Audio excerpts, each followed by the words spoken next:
So the Steam Machine dropped and people are now posting online about the experiences of the latest piece of hardware released by Valve. Rewind a few weeks ago and the discourse around the Steam Machine was really interesting, particularly because of the price announcement at the time. Leading up to the announcement, I think most people were waiting to see what the price would be, as that would determine whether this was something they would purchase or not. If I had to give a very shoddy estimate of the online sentiment in reaction to the price announcement, I'd say it was probably 85% negative, 10% neutral, and 4.9% saying they will buy for whatever reason. Then there's the 0.1% I've seen that if Valve were a person, they would happily be their human toilet. And it is an unfortunate time for Valve to be dropping Steam Machine. With the AI boom going on, there's currently what some are calling the RAM-pocalypse. RAM being an important component for many electronic devices commonly found in our computers and consoles. The manufacturers that make RAM are instead making RAM for these AI data centers so people can generate their Rule 34 smart instead of supporting a starving Patreon artist. That means businesses like Valve are left trying to source parts that are scarce and becoming more expensive,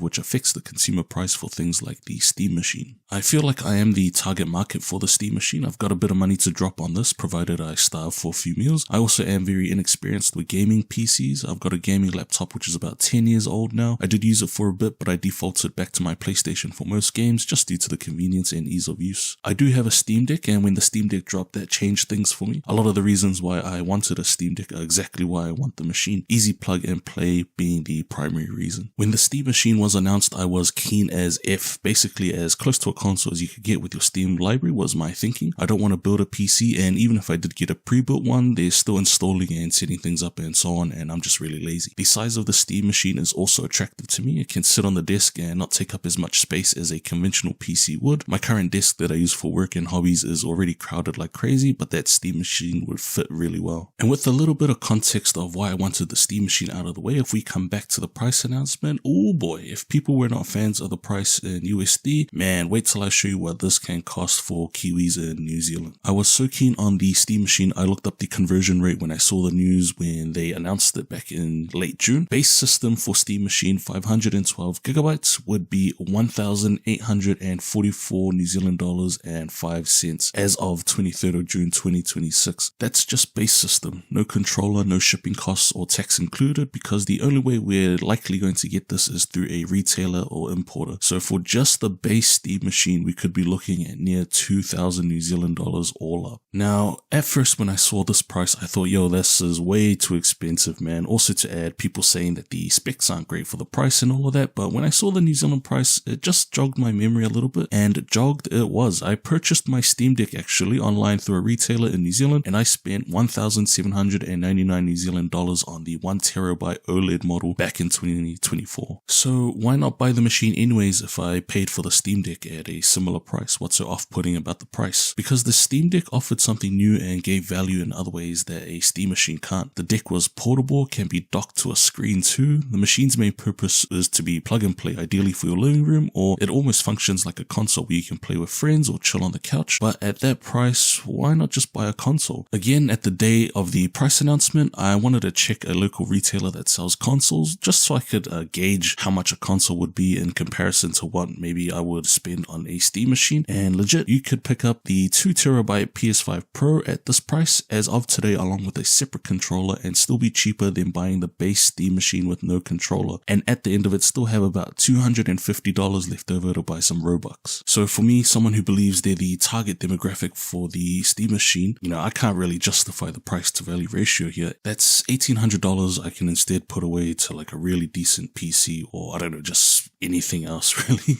The other part of this is that I am in a region where Valve will not ship their hardware, so I don't feel so passionate about this as some others are online because, well, even if there was an ideal price that I really did like, I probably couldn't get one anyways, not at this initial stage. For the Steam Deck, the LCD version originally released in 2022. I could be wrong, but retailers here couldn't import Steam Decks until the OLEDs were released, leading to getting mine at 2024. I suspect it will be the same for the machine and pretty much any future hardware from Valve. By the time retailers can import Steam Machines here, they might be on to the Steam Machine Slims or Steam Machine 360s by then, assuming it doesn't flop too badly. However, unlike the deck, I won't be automatically dropping money on it unless there's a decent jump in specs or there's a hefty drop in price. But as some have mentioned with the Rampocalypse, this might be as good as we can get for the foreseeable future. Prices may never really come down for a lot of gaming electronics and hardware. Looking up a retailer here in New Zealand that can import the Steam Deck, it's in fact even more expensive now than 2 years ago, with their price showing as 1,899 New Zealand dollars. It's reasonable to say it may have been slightly cheaper with the retailer I use since they do not have physical stores, whereas that second retailer does, but still 2 years on and it's even more expensive. That doesn't give me great confidence for the Steam Machine in the coming years. The other element to this is people just have different circumstances. Although the Steam Deck was actually slightly cheaper to purchase in 2024, my circumstances were very different. I didn't have a child then, I didn't have a mortgage, I had a lot of disposable income and could afford to splurge on an $1,800 Steam Deck as a bit of an indulgence. However, when I look at my situation today, I've got a lot more responsibilities, which I don't complain about at all, but I can't honestly justify $1,800 on the Steam Machine, where it's much more expensive than a console, but performance-wise may not be good as a dedicated gaming PC. I don't think Valve wanted the price to be this expensive. I tend to agree with the opinion some hold that Valve were hoping to sell this much cheaper, but the Rampocalypse has increased the cost to manufacture, and their hand is kind of forced to sell these before the specs of the machines become too outdated. I'm happy for anyone that is getting a Steam Machine though, and it suits their needs, or they just have the cash to drop on it. Even if I can't personally justify the purchase, I'm happy for those that can, and I hope they're really enjoying it. So that's why I'm not buying a Steam Machine, but if things were different and the price is a bit different and I could actually put my name down to get on the email list, would I get one? Heck yeah, man, I definitely would want to, but these are just some of the reasons why I can't really get one at the moment. Please drop a comment with your thoughts and whether you're buying a Steam Machine or not. I'm really interested in hearing why people will or won't be purchasing it. Until next time, take care and off out.